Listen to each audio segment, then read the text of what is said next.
A saúde é direito de todos e dever do Estado, garantido mediante políticas sociais e econômicas que visem a redução do risco de doença e de outros agravos e ao acesso universal e igualitário às ações e serviços para sua promoção, proteção e recuperação.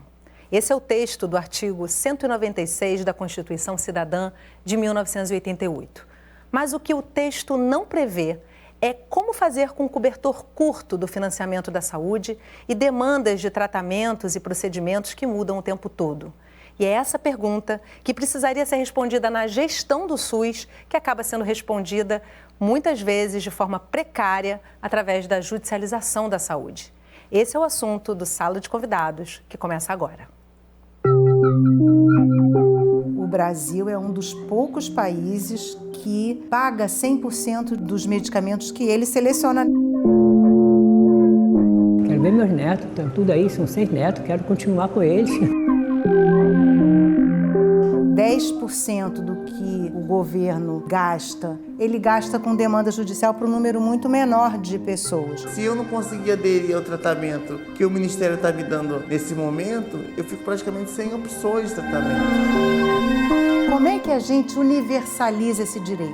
Esse é um desafio que o SUS tem. Comigo para conversar sobre a judicialização da saúde, Tadahiro Subote, consultor jurídico do CONASEMS, Conselho Nacional das Secretarias Municipais de Saúde, Getúlio Vargas Júnior, conselheiro nacional de saúde e coordenador adjunto da Comissão Intersetorial de Orçamento e Financiamento do Conselho Nacional de Saúde, e Carmen Leitão, integrante da Comissão de Política, Planejamento e Gestão da Saúde da Abrasco. O programa de hoje está sendo excepcionalmente gravado e, por isso, nós não estamos recebendo a participação da audiência. Tadahiro, Getúlio, Carmen, que bom que vocês estão aqui com a gente. Muito obrigada pela presença de vocês. Eu vou começar com você, Getúlio, trazendo uma reflexão que você colocou para a nossa produção dias antes agora da gravação do programa, em que você disse que é um tema, a judicialização da saúde é um tema sensível que precisa ser lido com equilíbrio, porque, de fato, de um lado, a gestão e o financiamento da saúde, e de outro, um usuário que precisa do atendimento. Como é que a gente pode debater esse tema com esse equilíbrio que você diz que é importante almejar, né? Olá, Yasmine, Tadahiro, Carmen Leitão, prazer estar com vocês, a todos que nos assistem. Em primeiro lugar, é um tema extremamente delicado, porque ninguém que acessa a justiça buscando algum medicamento, buscando acesso ao SUS, faz isso porque quer, faz isso porque tem uma necessidade, né? Por outro lado, o volume da judicialização no último período tem criado muitos problemas para o SUS de uma maneira geral, né? Está aqui o Tadahiro, que representa os municípios, né? A gente sabe que lá na ponta essa conta é muito pesada, né? Eu acho que depois a gente vai poder aprofundar sobre a questão dos valores, mas o fato é que novos medicamentos, novas tecnologias também não são incorporadas, às vezes, na velocidade necessárias ao SUS, e as pessoas precisam acessar a justiça para que isso aconteça. Então, a gente precisa, no próximo período, no R acerta, né, procurar incorporar essas novas tecnologias com mais rapidez, mas também de uma maneira que isso não acabe onerando o SUS com tanta judicialização. Por outro lado, também tem que ter um equilíbrio, né? A gente não pode ficar refém do interesse da indústria farmacêutica, né? Acho que a gente já debateu em outros momentos a questão da quebra de patentes, enfim, de alguns medicamentos que são essenciais. Então, acho que isso tem que ser repactuado, né? A gente veio agora da 17ª Conferência Nacional de Saúde, que apontou várias diretrizes, várias propostas nesse sentido, e nós esperamos, né, que no próximo período a gente possa tirar do papel para a nossa realidade, né, essas propostas no sentido de democratizar o acesso ao SUS, diminuir a judicialização, mas que isso aconteça sem prejuízo às pessoas, para que todos possam ter acesso a essas novas tecnologias, esses novos medicamentos, de uma maneira célere, mas sem ficar nas mãos dos interesses privados. O interesse coletivo tem que prevalecer sobre os interesses privados. Esses são os princípios do SUS. Então, acho que a atuação das prefeituras, a atuação do governo federal, a atuação dos estados tem que ser nesse sentido, de garantir a saúde plena, como prevê a Constituição que tu referiu na abertura do programa. Tadahiro, como é que isso chega para a gestão, né? Você como um representante aí das secretarias municipais de saúde, como é que você percebe a chegada dessas demandas na gestão municipal? Yasmine, Getúlio, Carmen, essa abordagem em relação à execução, ao próprio gargalo que chega no nível municipal, ele decorre do próprio desenho. Foi feito aí 5 de outubro de 1988, de forma muito inteligente, de que o município é o poder público mais próximo do cidadão. Então, nada mais direto, e até um consectário natural, de que as relações e que os efeitos, eles ocorram diretamente no nível municipal. Então, essa questão muito bem colocada pelo Getúlio é um desenho tripartite. É importante lembrar sempre e cada vez mais reverberar que nós estamos numa política pública que ela não se faz de forma independente, por mais que haja uma autonomia da União, do Estado e do município, há uma interdependência extremamente direta em relação à própria política. Não vai existir desenho nenhum que ele vai ser exitoso no nível municipal que crie prejuízo no Estado, que crie prejuízo na União e de forma reversa também no mesmo desenho. A judicialização, eu costumo falar já há algum tempo, que nós trabalhamos o tempo todo em relação a dicotomias. Eu costumo usar uma frase que é: a judicialização, ela é um direito do cidadão ou é uma instabilidade na gestão? Porque a pretexto de fazer o melhor, tecnicamente, nós temos que tomar o cuidado como esse melhor é feito. E eu me lembro uma frase que ficou muito marcada para mim na audiência número 4 do Supremo, que quando o Supremo entendeu da dificuldade de se decidir sobre saúde, o ex-ministro Adib Jatene teve uma frase que foi muito impactante para todos os participantes, que o legítimo todos aceitam. O grande desafio é legitimar. Então você não vai ver gestor nenhum não querendo fazer saúde, você não vai ver a justiça não querendo fazer saúde. O desenho da política pública do Sistema Único de Saúde, ele é um reflexo direto da nossa própria formação do Estado brasileiro. O Brasil, nós podemos dizer que é o único, ou pelo menos um dos pouquíssimos países no mundo, onde nós temos uma subdivisão entre União, Estado e município, não só na sua conformação administrativa, mas na autonomia. E o desenho da política pública do próprio Sistema Único de Saúde, ele é um reflexo direto desse desenho da política. Então, em 5 de outubro de 1988, quando se pensou, quando se colocou em prática o próprio Sistema Único de Saúde, a lógica é que a União tem uma responsabilidade, os estados e os municípios. Mas como o município é o poder público mais próximo do cidadão, é natural e há um efeito, há um consectário normal de que as relações, tanto na execução quanto nas dificuldades, eles recaiam sobre os entes municipais. Então, a questão da judicialização, ela tem um impacto direto, principalmente em relação aí aos 5.570 municípios no Brasil. E vamos conversar mais sobre isso aí ao longo do programa, sobre esse peso na gestão. Carmen, como é que você avalia o crescimento da judicialização da saúde e onde você verifica um ponto crítico aí para a gente debater? Olá. Então, a judicialização, o crescimento do processo de judicialização da saúde, ele reflete um processo mais amplo de judicialização da política, né, de um crescente envolvimento do judiciário nos processos decisórios.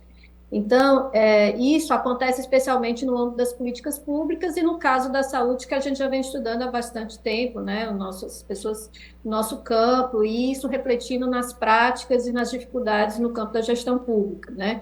Então, é um fenômeno que recoloca justamente questões que envolvem, inclusive, a nossa democracia, né? Qual é o nosso... como é que o âmbito executivo, judiciário e legislativo se acordam, né, para fazer algumas determinadas resultados ao papel do Estado no campo da saúde. Então, eu vejo isso como uma questão que precisa realmente ser repensada, né, porque da forma que está, não só de judicialização na perspectiva de medicamentos e entrada de tecnologias, mas hoje existe uma judicialização se a gente pode usar na perspectiva mais de outros mecanismos, né, extrajudiciais, que está demandando das gestões públicas uma constante ação e utilização do seu tempo para responder essas demandas, né? Então, não só para responder e garantir o acesso, mas também entrada em várias esferas, né, da construção da política, né, inclusive solicitando esclarecimentos, né, que demandam um tempo importante, né, dos agentes públicos, né? Então, é algo crítico nesse sentido, né, das diferentes esferas, né, tá atuando, em que medida, você pode entrar o judiciário dentro do âmbito do executivo. Olha, várias questões importantes para a gente debater. A gente vai agora assistir uma reportagem, um sistema único para todos os brasileiros, necessidades específicas de cada um deles. Como atender as demandas que não estão previstas pela gestão da saúde pública e outras tantas que, mesmo previstas, não chegam a todos. Esse é o Sérgio Brandão. Tem 65 anos, é portador de HIV e, para sobreviver, precisa de um medicamento que não está disponível gratuitamente pelo SUS. Eu estou aguardando que só importando ela. Ele precisou entrar com uma ação judicial para obter a medicação. O que mais corriqueiramente se fala sobre judicialização, na verdade é isso. É ir na justiça para buscar um acesso a um medicamento, a uma cirurgia, a um procedimento, né, de algo que a pessoa ou não consegue no Sistema Único de Saúde, ou alguém diz para ela, é melhor você ir na justiça, que você vai conseguir mais rápido.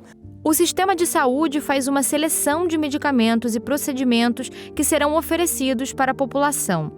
Atualmente, existem 2 listas: a Relação Nacional de Medicamentos Essenciais, estabelecidos pela OMS, e a Relação Nacional de Serviços, RENASES, com os procedimentos que são oferecidos pelo SUS. Você tem um rol de coisas que existem de possibilidades e o Ministério ele seleciona aquelas que são mais importantes para as doenças que existem na população. No que diz respeito à questão dos medicamentos, o Brasil é um dos poucos países que ele paga 100% dos medicamentos que ele seleciona nessa lista de medicamentos essenciais, né? Mas se a saúde é direito de todos e dever do Estado, como acessar esse direito quando procedimentos ou medicamentos necessários não fazem parte dessa lista? Então, alguns medicamentos para câncer que não são oferecidos pelo Sistema Único de Saúde. O último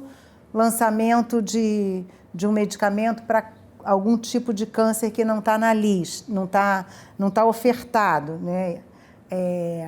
O medicamento para doenças raras é a maior parte dos medicamentos das pessoas que vão à justiça demandar um medicamento, é por o medicamento ou não estar nessa lista, ou pode estar nessa lista, mas não para a sua doença. Conversando com a Vera, eu questionei a pesquisadora sobre os impactos da judicialização para o sistema de saúde. O dinheiro sai do Ministério da Saúde, ou da Secretaria Estadual de Saúde, ou da Secretaria Municipal de Saúde. Então,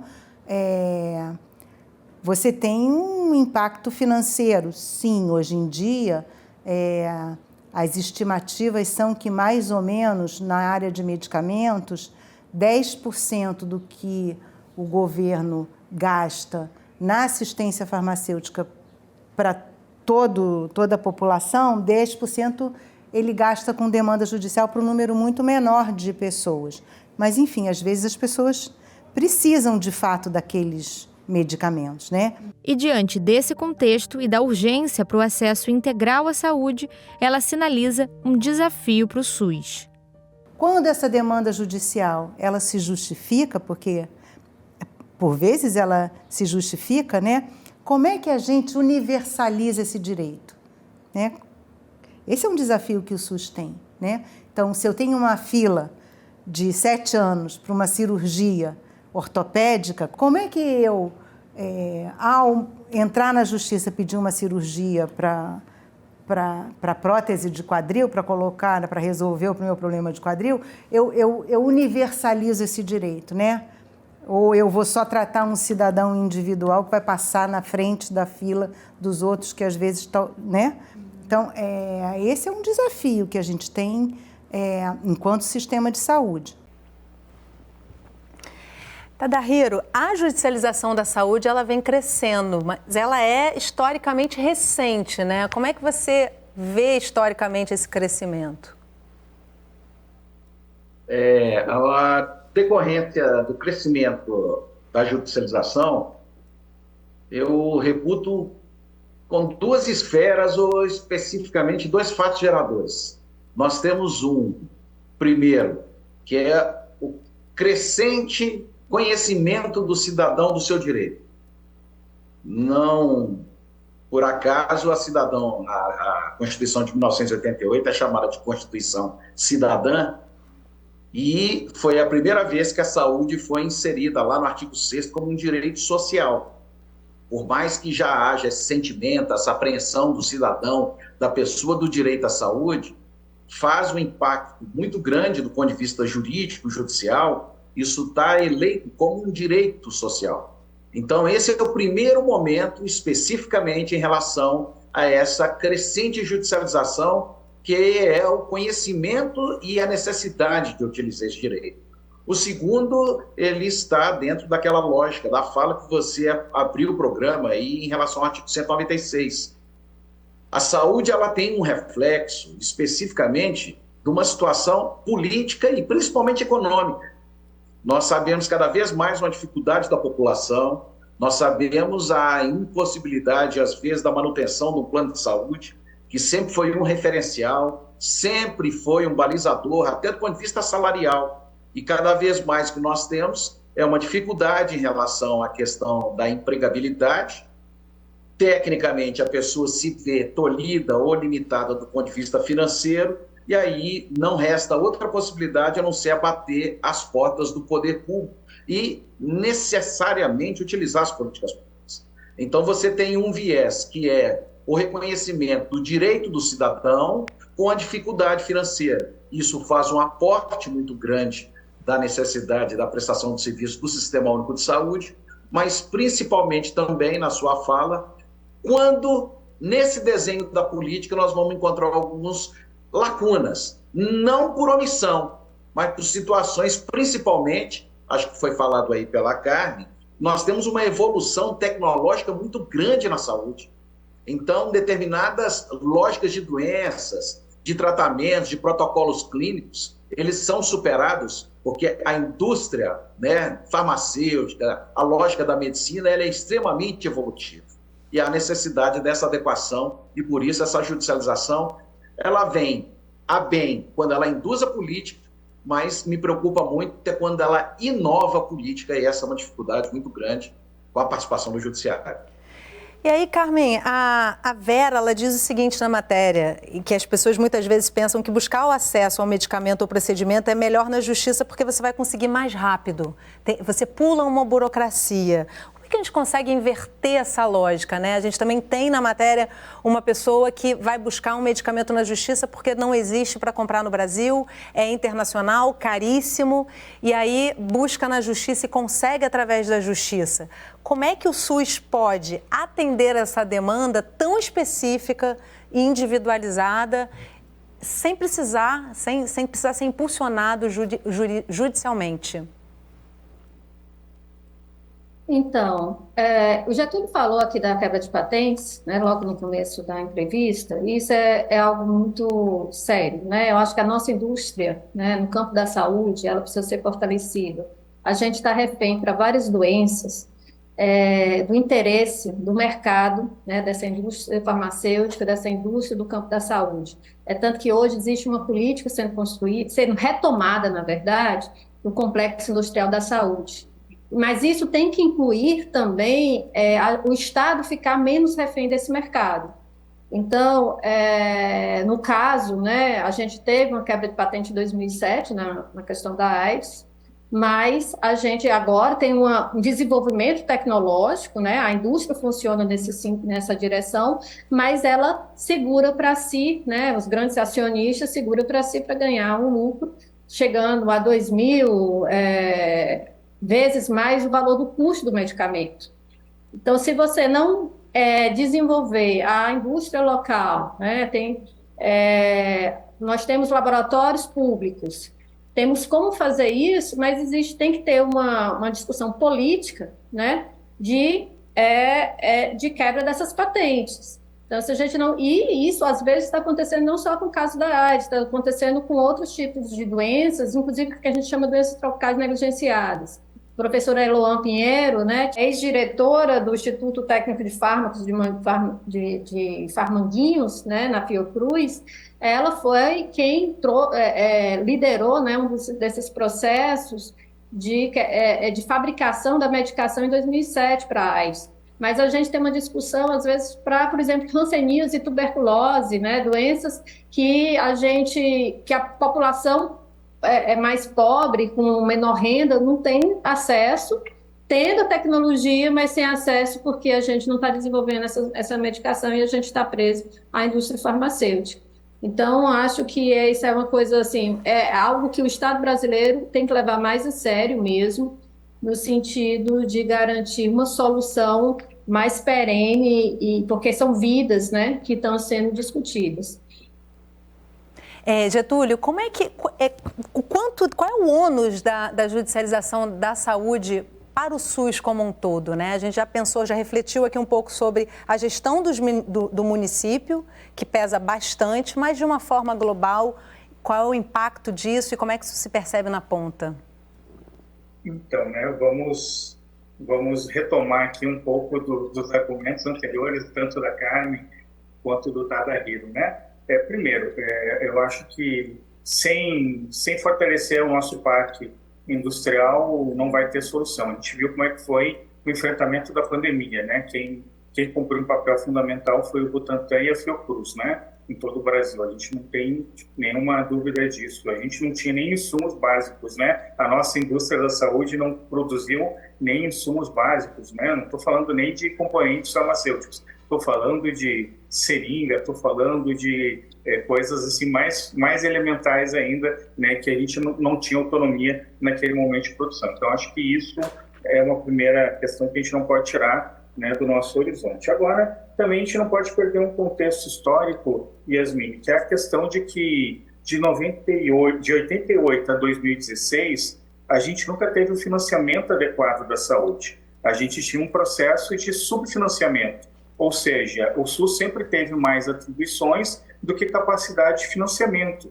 Isso das 3 esferas, né? E que de 2016 para cá, que é quando também acelera um pouco desse processo de judicialização, há um processo de desfinanciamento, ou seja, de retirada de recursos. Talvez o principal instrumento desse período tenha sido a EC 95, que somente ela tirou mais de 72 bilhões diretamente do orçamento da saúde, mas se nós considerarmos que a saúde é extremamente transversal, né, quando tu tira dinheiro da questão da alimentação adequada, quando tu tira recursos do saneamento, tu acaba indiretamente também retirando recursos que impactam a saúde diretamente, né? Então, acho que é feita essa linha, né, de que o SUS nunca teve os recursos adequados e que nesse último período houve um processo de retirada dos recursos num orçamento que não era adequado até 2022, quando a PEC da transição acaba com a ECA 95 e agora esse ano vem o arcabouço, que não é uma solução maravilhosa, mas é muito melhor do que era o teto de gastos, a gente tem que pensar que houve esvaziamento de vários programas. Quando o farmácia popular é esvaziado, qual é a alternativa das pessoas quando vai na farmácia e não encontra? É acionar a justiça, a defensoria pública, para judicializar o processo, né? Então, esses processos, eles são vários processos em um só. A gente não tem só um problema, a gente tem vários problemas. A gente tem um problema, Tadahiro, que nos últimos anos a gente teve um processo de diminuição da presença do orçamento da União na saúde e o aumento da presença, né, dos municípios e dos estados no financiamento da saúde. essa conta tem que se reencontrar de novo, né? Pegando números, a gente teve no ano passado, no orçamento só na conta dos componentes especializados em assistência farmacêutica, 370 milhões foram para a questão de recursos judiciais, né? Pagamentos de ações judiciais. Só que se for contar restituições a estados e municípios, onde a maior parte desse recurso deve ter sido para ações judiciais, são mais 470 milhões. Isso aqui são dados do RAG rejeitado de 2022 pelo Conselho Nacional de Saúde. Então, nós temos 841 milhões só, né, a maior parte desse recurso só para ações judiciais, de 7,9 bilhões para componentes especializados de assistência farmacêutica. Ou seja, do que a gente gasta em remédios, né, mais de 10%, quase 15% nesse último período foram para essa questão judicial. Se esses medicamentos tivessem sido comprados de uma maneira organizada, planejada, com certeza a gente teria conseguido o melhor preço, não teria feito isso de uma maneira que sobrecarregasse, né? Porque é isso, às vezes a prefeitura tem que pagar no mesmo dia, né? Uma ação judicial tem que pagar no mesmo dia que teria que pagar a folha de pagamento, ou que teria que pagar outro fornecedor, ou que teria que pagar a Santa Casa. Então, isso daí bagunça todo o processo, tira do planejamento e da organização. Então, para nós, essa questão acaba lá na ponta resultando em tu não ter o acesso, enquanto tu está atendendo a demanda de uma pessoa, muitas vezes tu não consegue atender a demanda de muitas outras pessoas. Mas qual que é a questão? A gente não pode qualificar qual que é mais importante, a de várias pessoas ou que às vezes a gente está falando da questão de vida ou morte. Às vezes tu está falando do medicamento que não tem no SUS. Agora, às vezes tu está falando do lucro da indústria farmacêutica que está só oferecendo uma droga melhor, mas que teria outro similar, né? E que na justiça a pessoa foi buscar com o nome fantasia, não como um produto genérico aquele. Então a gente tem que avaliar que tem caso e caso, né? A regra é que não tem regra, a regra é que são vários casos diferentes e que se a gente quiser estipular uma régua geral para todo mundo, a gente vai acabar cometendo injustiças, porque muitas dessas pessoas tiveram as suas vidas salvas por esse processo de judicialização. Então, se uma vida foi salva, já valeu a pena esse processo de judicialização. Mas se isso puder ser de uma maneira que a gente consiga separar o que é aquisição de medicamentos que já são no SUS e o que são medicamentos que ainda não estão no SUS ou que não está sendo oferecido por uma questão de má conduta, como é que eu vou dizer, de ausência mesmo de Estado naquela questão que deveria estar, eu sou totalmente favorável à judicialização. Mas quando é para acelerar o processo, mas que esse produto já está em aquisição, é questão de horas ou dias da pessoa ter acesso a esse medicamento, essa judicialização mais atrapalha do que ajuda. Então, acho que a gente tem que encontrar o meio termo entre uma questão e outra, porque as pessoas têm que ter acesso garantido a esses medicamentos, só que nem sempre vai ser no tempo que a pessoa quer, às vezes vai ser no tempo que é possível, porque a judicialização também não dá acesso imediato. Às vezes tu também tem um processo de importação, às vezes tu também tem um processo burocrático para que chegue até ela. Então, o que a gente precisa é ajustar isso, né? E mais, né? Retomar o financiamento adequado da saúde. Esse ano, pro orçamento do ano que vem, a gente pula de 180 bilhões que foi o do ano passado para a proposta orçamentária de 218,5 bilhões. Ou seja, isso não vai resolver os problemas do SUS, mas começa, só para concluir, já começa a colocar nos trilhos esse processo dos últimos anos de desfinanciamento da saúde. Com certeza isso vai resultar em mais aquisição de medicamentos e incentivo à indústria e ao parque industrial da saúde no Brasil, ou seja, é todo um círculo, sai do círculo vicioso e entra num círculo virtuoso de retomada do desenvolvimento a partir da saúde, que é uma indústria tão potente aqui no Brasil. Com todo potencial aqui no Brasil. É preciso fazer um intervalo rapidinho, a gente já vai continuar essa conversa e no próximo bloco a luta pelo tratamento de HIV e AIDS e o precedente aberto para a reivindicação do acesso à saúde. A gente já volta, não sai daí.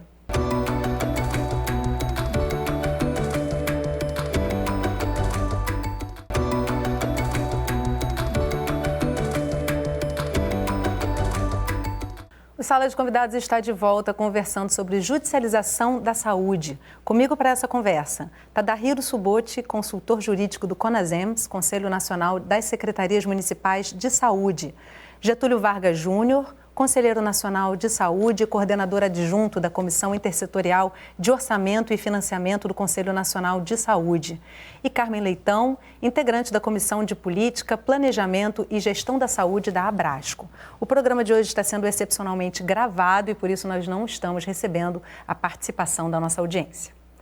O movimento coletivo de HIV/AIDS na década de 90 foi um marco que permitiu a incorporação no SUS de medicamentos para o tratamento da infecção por HIV. Mas a luta pela inclusão de novos medicamentos e políticas para assistência rápida em casos excepcionais continua. De 80 para 90, começam as lutas para sobrevivência, para ficar vivo. A gente não tinha no Brasil ainda a distribuição desses medicamentos de forma gratuita. Foi nesse momento, a partir de um movimento coletivo, que os antirretrovirais passaram a ser disponibilizados gratuitamente pelo SUS. Essas pessoas, elas então começaram a entrar na justiça para pedir esses medicamentos que não eram disponíveis, é isso? Sim, os medicamentos que não eram disponíveis eram caros. As pessoas tiveram que judicializar naquela época. E aí disso o SUS passou a incorporar esses medicamentos? Todos esses movimentos, não só da judicialização, mas eu acho que também do movimento, da pressão do movimento social também, fez com que isso acontecesse. Mas apesar das conquistas no acesso a medicamentos, o HIV continua trazendo desafios. A questão é que a gente tem ainda um número de esquemas e de possibilidades de tratamento muito limitado para o que já tem de estudo em nível de mundo, A gente tem hoje possibilidades de antirretrovirais injetáveis, a gente tem outros esquemas e outros tratamentos.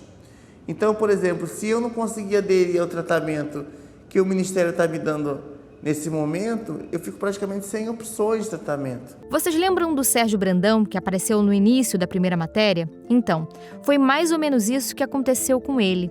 Há 2 anos, o medicamento que tomava para o tratamento da infecção por HIV parou de fazer efeito. E desde então, muitos são os sintomas na luta pela conquista de um novo tratamento. Muita fraqueza, muita indisposição, dor no corpo.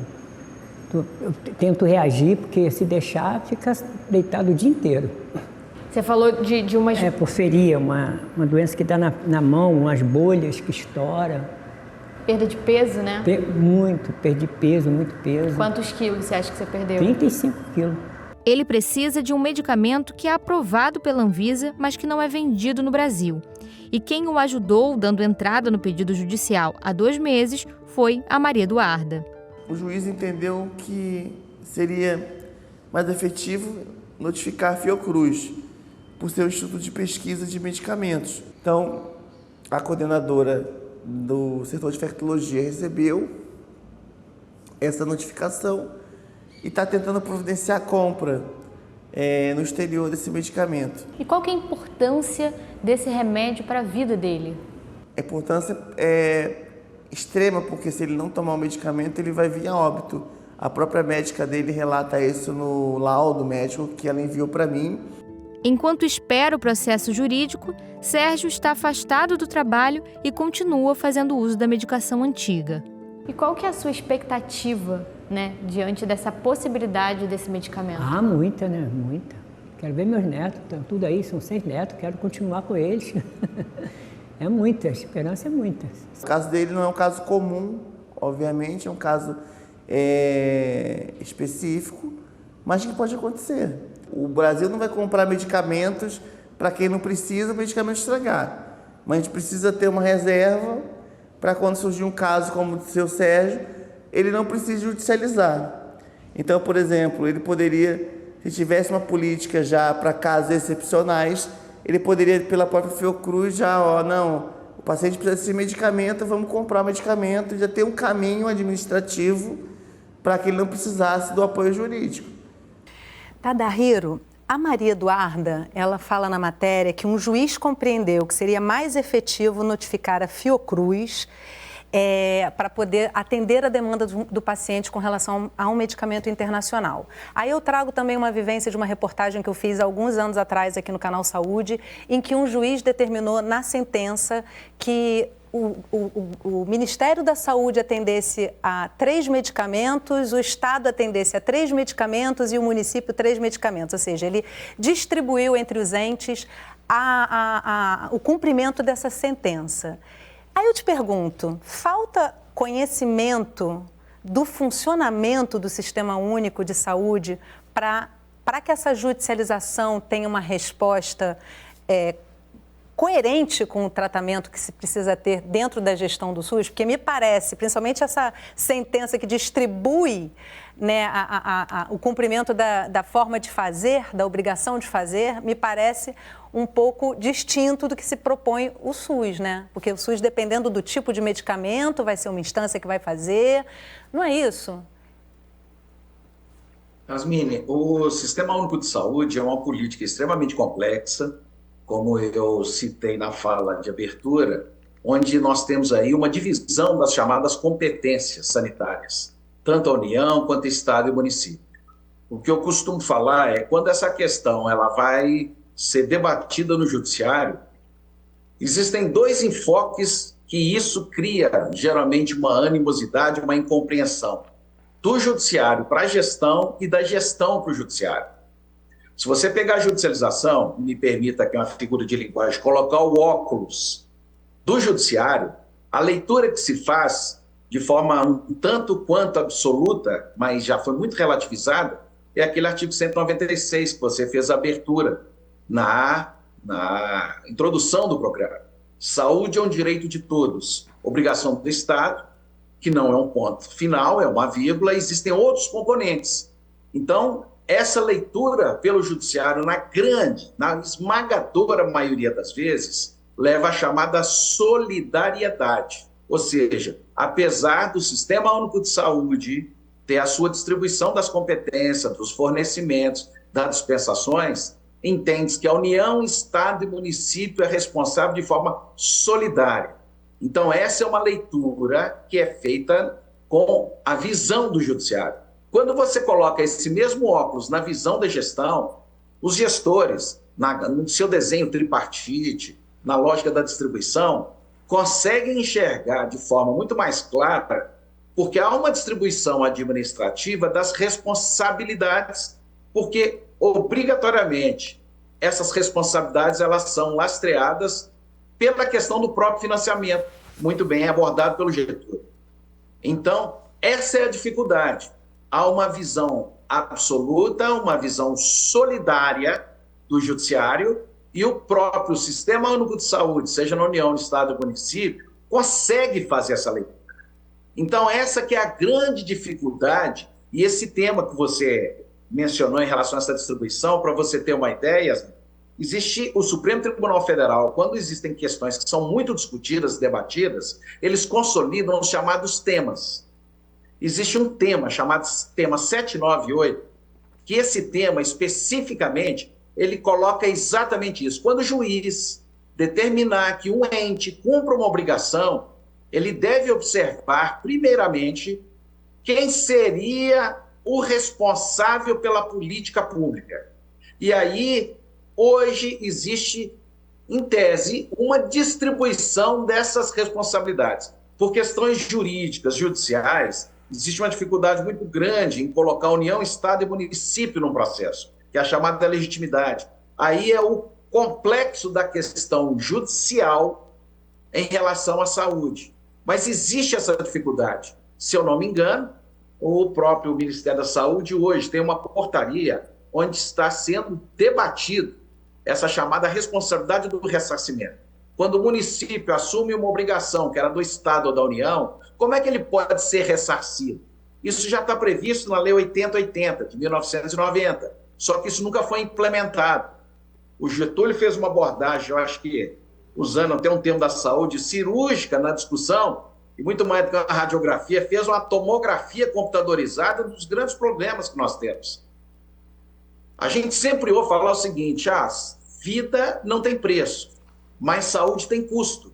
Exatamente. Como é que se O faz, gestor né? público, Como é ele que se tem faz que na fazer a lógica da prestação da saúde de acordo com um desenho que é extremamente complexo, que é o desenho orçamentário.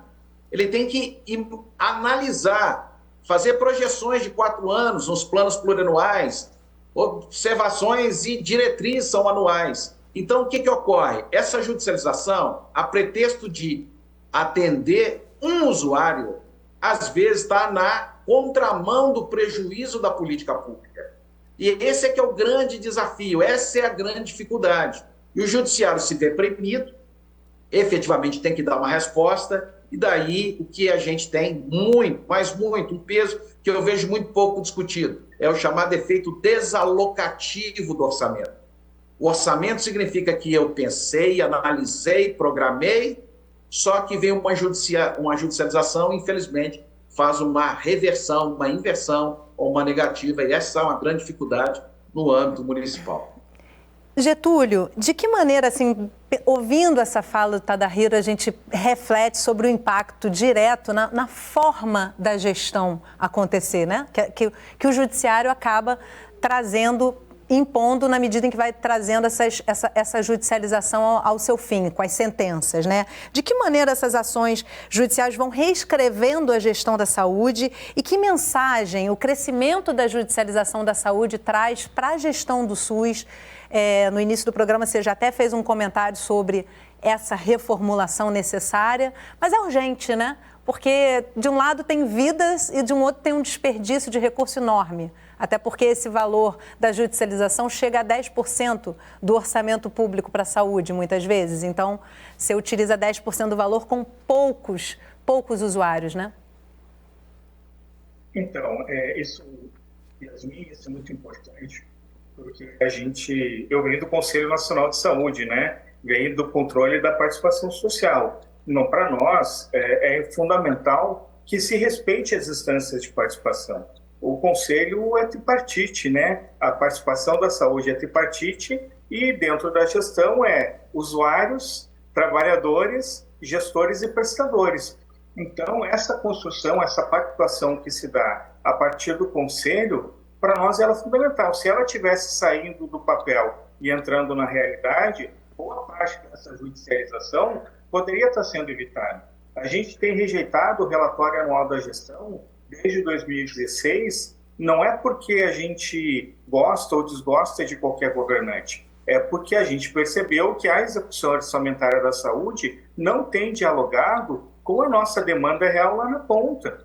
Então, quando tu percebe que ao invés de aumentar recursos para atenção primária, para a saúde preventiva, para a assistência farmacêutica, esses programas e recursos têm diminuído, é óbvio que isso reflete em mais judicialização. E mais judicialização acaba gerando mais bagunça, né? Porque é isso, a gente 12, 13% do orçamento da assistência farmacêutica foi para judicialização. Ou seja, a gente está falando aí de uma soma muito considerável de recursos. Que se fosse para comprar medicamentos que as pessoas precisam, tipo, medicamentos contínuos para pressão, para comorbidades, diabetes, enfim, tu poderia comprar quantas mil caixas, né, de medicamentos com esses recursos que estão indo para a judicialização. E eu falei, que nem eu falei antes, muitos desses recursos são desse processo de desestruturação da farmácia popular. Eram medicamentos que eram oferecidos antes e quando tu chega lá na prefeitura, a prefeitura não recebeu, tu vai buscar judicialmente. Então, parte disso poderia ser evitado se não houvesse essa descontinuidade em alguns programas e ações no último período. A questão da AIDS aconteceu isso no último período. Houve uma ameaça de descontinuidade, de fragilização de um programa que é referência no mundo inteiro. Então, isso que acontece em algumas políticas setoriais, a gente pode pegar essa régua para o conjunto das patologias que a gente tem aí, que no último período a gente percebeu a descontinuidade do farmácia popular, a fragilização de alguns desses estudos. Agora, que nem eu falei no início, a gente também precisa repactuar algumas coisas, e o controle social é fundamental para isso. A gente não vai conseguir diminuir... A importância dos conselhos, né, Getúlio? né, A a importância gente dos não vai conteúdos. conseguir diminuir o impacto da judicialização sem fortalecer aquilo que é construído. A gente teve a Conferência Nacional de Saúde. Bom, Sim. as resoluções, as recomendações têm que sair do papel e entrar no PPA, Sim. tem que entrar na Precisam ser diretriz precisa entrar no orçamentária, nos planejamento, planos né? de saúde. Essa demanda que não é planejada precisa, de alguma forma, entrar no planejamento. Agora, Carmen, a Vera fala nessa segunda matéria, que a gente iniciou esse bloco, ela diz assim, quando essa demanda judicial se justifica? E aí eu te pergunto, é frequente ela não se justificar? E se é frequente e tem sentenças reconhecendo o direito do usuário, será que o judiciário e a gestão da saúde não precisam dialogar no sentido até de trazer o judiciário para dentro do olhar da gestão para entender o funcionamento do SUS efetivamente? Sim, claro. Então, assim, é entender que, assim, além do nosso setor saúde ser que a inflação, né, é um dos maior inflação em função dessa entrada de novas tecnologias, de novos medicamentos, né, um setor caro, né, e aí eu reforço o que eu já falei da questão de fortalecer essa nossa indústria local, a gente tem, né, o funcionamento, o modelo de atenção que a gente tem dentro do campo da saúde ainda precisa ser reorientado, porque você tem, no âmbito, né, a gente teve muitas mudanças institucionais, da forma de definir as competências dos entes, né, da como a gente faz cogestão, como é que a gente faz gestão compartilhada, como é que a gente vai remodelar esse desenho, mas a gente tem também que mudar, inclusive, a formação e o modelo de atenção à saúde na direção de trabalhar a partir das necessidades. Então, a gente tem, muitas vezes, um excesso, né, de solicitações de medicamentos, de exames, às vezes, inclusive, prejudicando o melhor cuidado para essas pessoas. Então, o nosso modelo ainda né, de tensionar o acesso, não o acesso, né, solicitações não necessariamente as necessárias para o melhor tratamento ou diagnóstico. Então, isso muitas vezes faz com que, juntando isso com a pressão farmacêutica, né, com os laboratórios, né, para adesão a essas novas medicações ou tecnologias, que às vezes é um mínimo que ela acrescenta na anterior, mas que aumenta o lucro, você acaba, né, muitas das receitas solicitadas dos processos judicializados são muito mais para esses medicamentos que a gente chama de marca, né? Então, tendo às vezes dentro do SUS que já que iria satisfazer o tratamento daquela pessoa, né? Então tem uma demanda também adicional e que a justiça não vai conseguir fazer esse corte, né? A questão é o direito individual versus o direito do coletivo, que às vezes fica com esse problema, e é claro que a gente tem que criar mecanismos de ampliar esse diálogo e essa compreensão entre judiciário, os mecanismos do judiciário e da saúde pública. Então, a gente tem que pensar isso como fortalecer esse diálogo, essa compreensão e criar outros mecanismos que não necessariamente judicialize tudo e a gestão seja prejudicada, né, que quem tomar a decisão seja prejudicada no sentido de tomar as melhores decisões e as melhores formas de organizar o sistema e alocar esse recurso.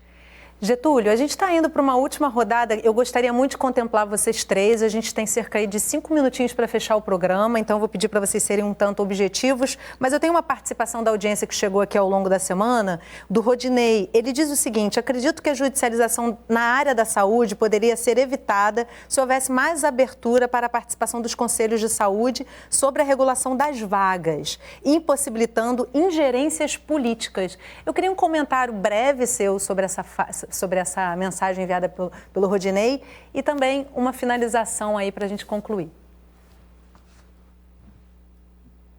Obrigado, Yasmine, pela oportunidade de estar aqui debatendo com vocês. Eu acho que a pergunta já coloca a parte da resposta, né? Eu acho que quando a gente fortalece a participação dar vez e voz para os conselhos, tu acaba fortalecendo aquilo que está na Constituição.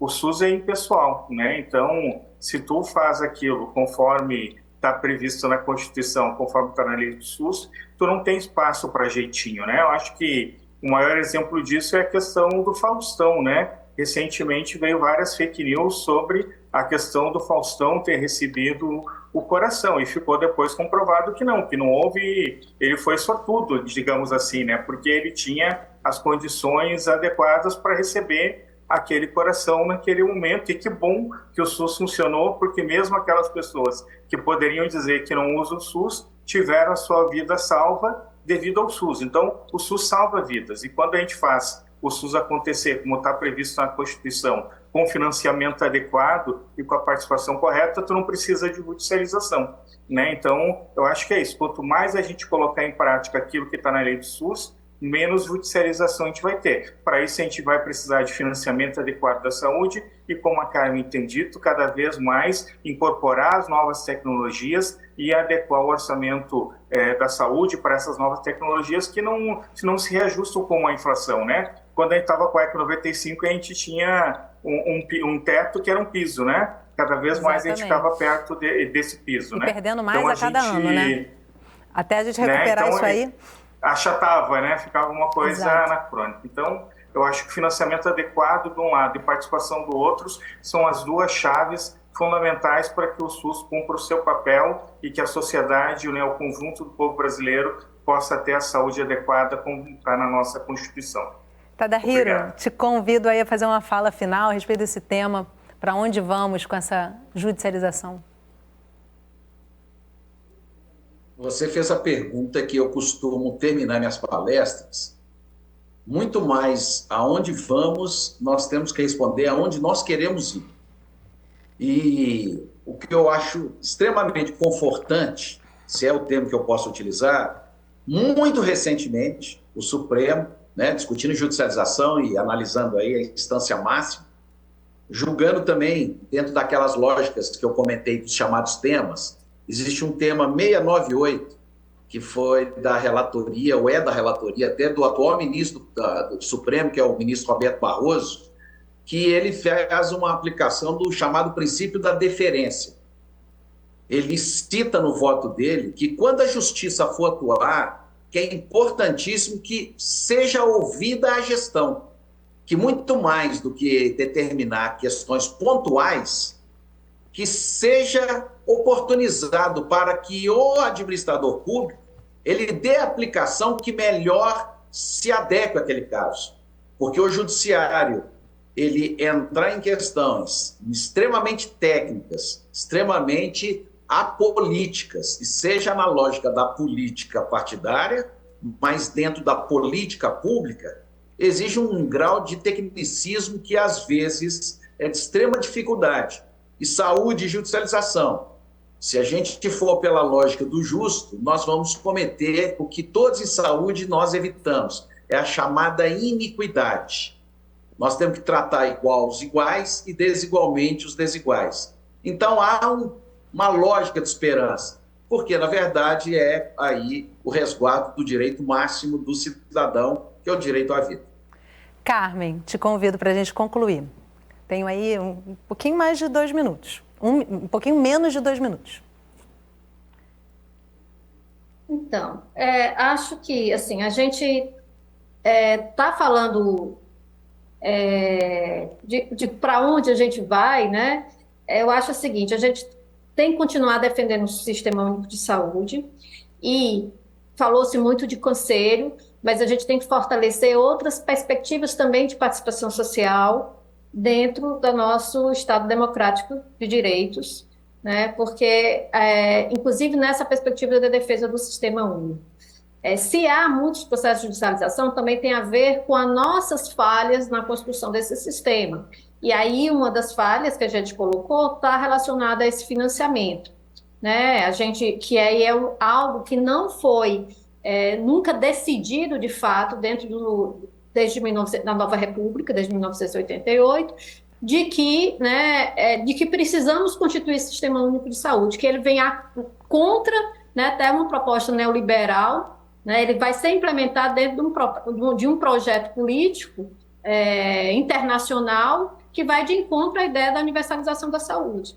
Então, para isso, a gente tem que realmente construir um novo pacto social dessa construção, que lógico que os espaços institucionalizados de participação social são importantes nessa construção, mas a gente tem que ampliar esse debate com a sociedade brasileira, no sentido que política de saúde nós queremos. E isso precisa ser feito, claro, com os diferentes atores que compõem esse sistema. Aí, no caso, os gestores, né, que têm uma força e uma energia importante para poder construir isso, mas muitos desafios, dentre eles a regionalização da atenção à saúde. Sim. A gente tem inúmeros desafios, né, de construir redes realmente com qualidade e que a população, especialmente a população que mais necessita na perspectiva da equidade, a gente consiga garantir acesso com qualidade no tempo certo, né, e com a qualidade que a gente precisa para esse sistema. Carmen, muito obrigada. Quero agradecer também Getúlio, Tadahiro. Que prazer estar aqui com vocês hoje conversando sobre esse assunto. Espero que no futuro a gente consiga ver o SUS cada vez mais se organizando para atender todas essas demandas e principalmente com financiamento, né?